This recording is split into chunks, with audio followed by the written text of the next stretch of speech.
friend and fellow adventurer. Well, today marks the beginning of our last little mini-series within the Explore Your Story series, and I wanted to end on a subject that is my absolute passion in life, and that is heaven. So the next couple of videos are going to be all about heaven, what I know from my personal experiences and what I have learned from the Bible about heaven.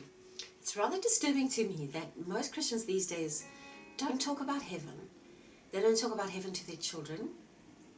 And I've done a little mini survey asking Christians, what do you think about heaven? Oh, I don't know.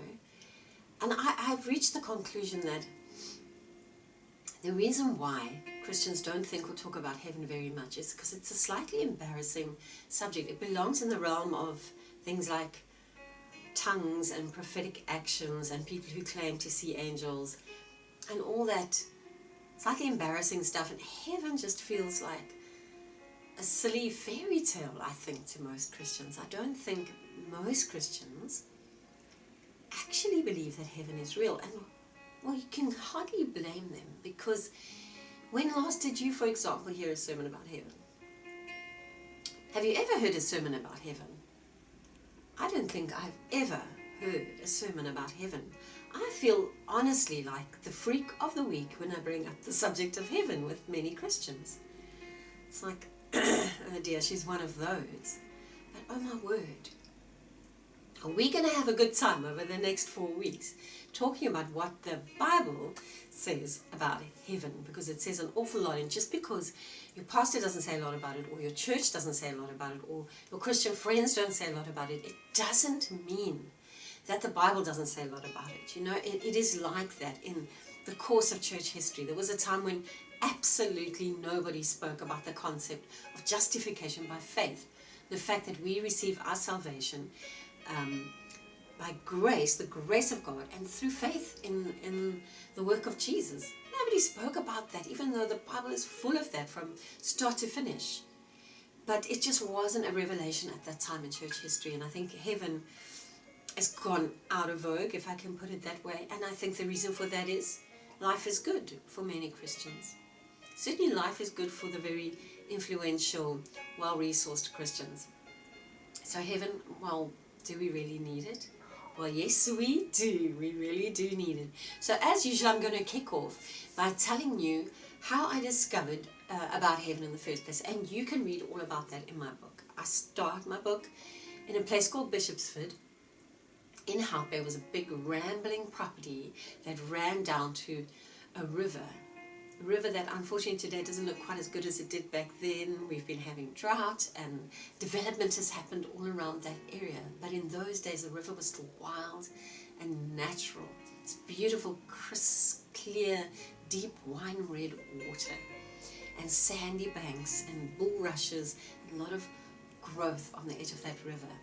And it was while I was at that river one day just contemplating my newly discovered fact that there is a God, and I was thinking about him and just thinking about him and just hoping that one day I could meet him, wondering what he was like, when the same man who had appeared to me in my classroom stood just behind me and introduced himself as Jesus. That same man came to me at that riverbank, said again, I'm Jesus, and if you follow me I'll take you to God.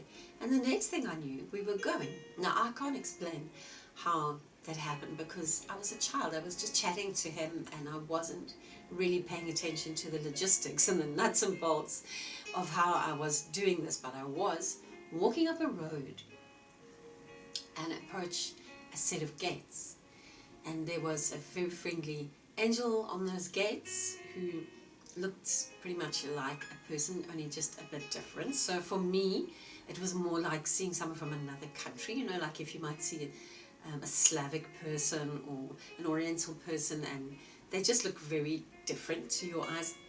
That's all. But I had a knowing that this was an angel. And through the gates I went with Jesus, and the first thing he did was take me to meet my Father.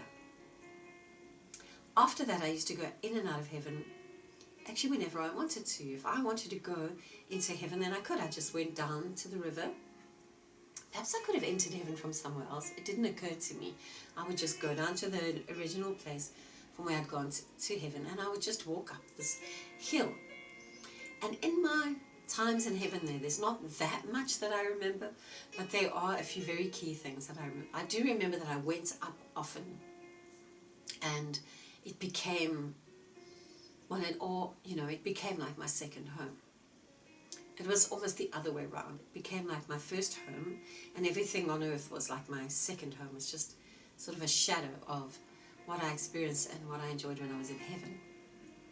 As I say, I can't remember that much, but the things that I do remember, I want to share with you, and there were a couple of key points that came out of my time in heaven. First of all, I think one of the most important things that we might not realize is that heaven is not our default destination. You only can get through that gate with the Father's permission. Because for those of you who've read my book and listened to some of my other videos and watched some of my other videos, then you'll know that the day came when those gates were closed to me, and I wasn't allowed to enter in anymore. And the angel on the gate was ever so sorry for me and felt very deep sympathy, but would never ever have gone against the wishes of the Father. And you can't just storm the gates of heaven. Do you know what I mean?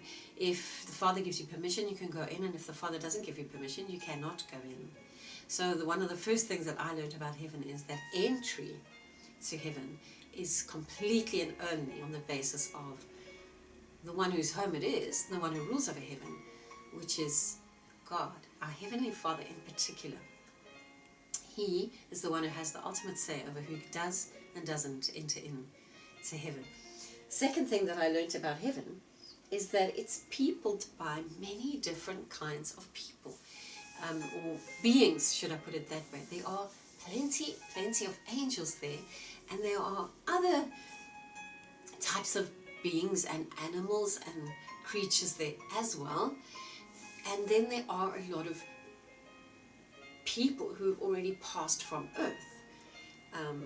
The redeemed, I would now know them as. Then I didn't. I just knew they were people, human beings, but who lived there permanently. And then occasionally you would see one like myself who didn't live there permanently but was a human spirit nevertheless. And they recognized me as such. They definitely didn't mistake me for someone who was living there permanently. I was definitely known as someone who was visiting, if you can put it that way, from earth. And I wasn't the only one. There were a few people like that. Occasionally I would come across someone else who was visiting from earth. Yeah. The ones who lived there permanently were obviously not like the people of earth in one way, is that they were constantly just happy, fulfilled, strong, secure.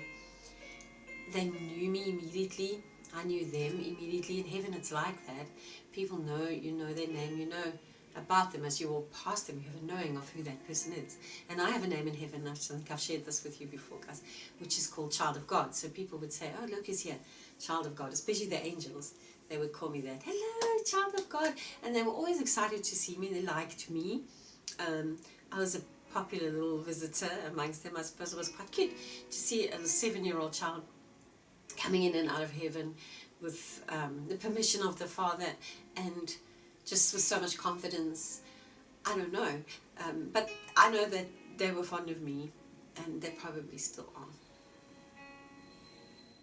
One of the other things that I personally experienced in heaven is that it's very busy, especially the entranceway. You know, the Bible tells us there are 12 gates, so I assume I was just at one of those 12. I didn't know that there was another entrance. I always went the same way.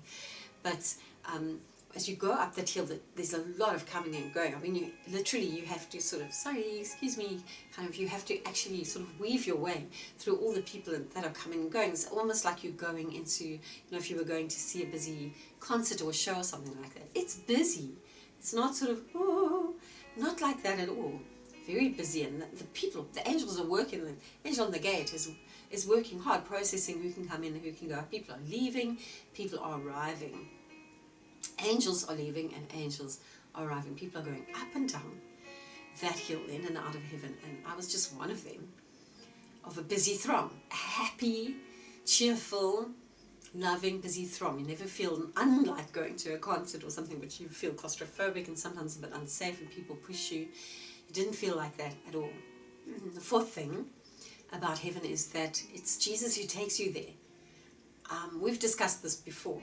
We've discussed it before in one of our previous videos. I'll see if I can find that video and then put the link for you below in the description box below. But it is Jesus who took me into heaven. It's Jesus who took me to meet the Father. And what I've discovered subsequently is that this will always be the first thing that Jesus does. When Jesus takes you into heaven, the first thing he will do is take you and introduce you to the Father.